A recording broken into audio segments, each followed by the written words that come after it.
Alright guys, in order to tie the bowline, you first grab your tail end of the rope and you wrap it around the tree.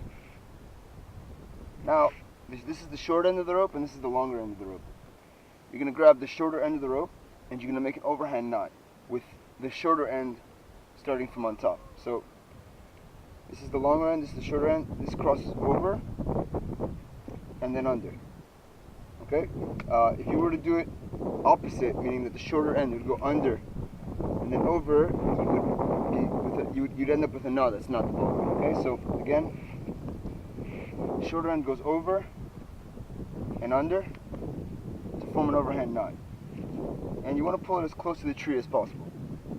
Now, what you do is you grab the shorter end of the rope, and your other hand you have the longer end of the rope, and you just tug. And as you tug on the short end of the rope, you can see that it forms a loop. Okay, so again, tugging, and just let the longer end slide. Okay, so that's the loop that you have. Now, the shorter end goes under the big rope, and then right inside the loop. Okay, let's do that again. Pulling on the shorter end of the rope, letting this one slide. You get the loop. Shorter end goes under the big one, and then inside the loop, and then you pull it tight, and that is your standard bowline. Now this knot by itself is great, but you always want to add a safety to it.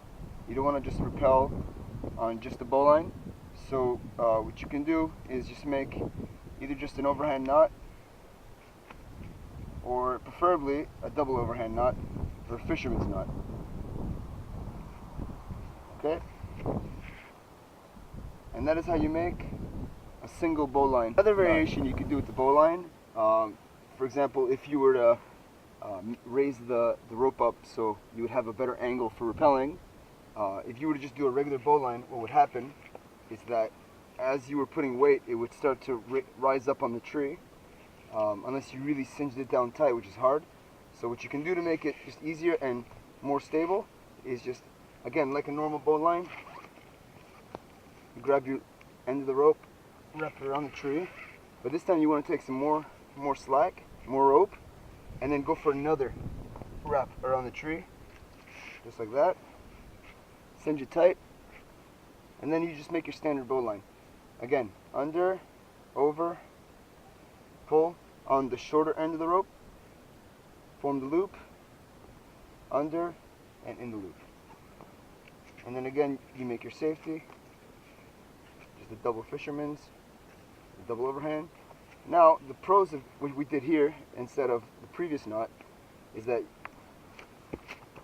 as I lift up, you see I'm putting pressure on the rope, and the loop is staying down low, because what happens is it's kind of like a girth hitch, where as this pulls, it squeezes this rope and doesn't allow it to slide. So that's just another variation of the bowline.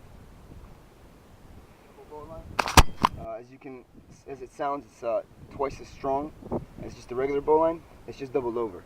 So you're going to double your rope over around the tree, or whatever your anchor point is, and just as you would make a regular bowline, except with two ropes this time, shorter end goes over, under, forming an overhand knot, pulling it tight.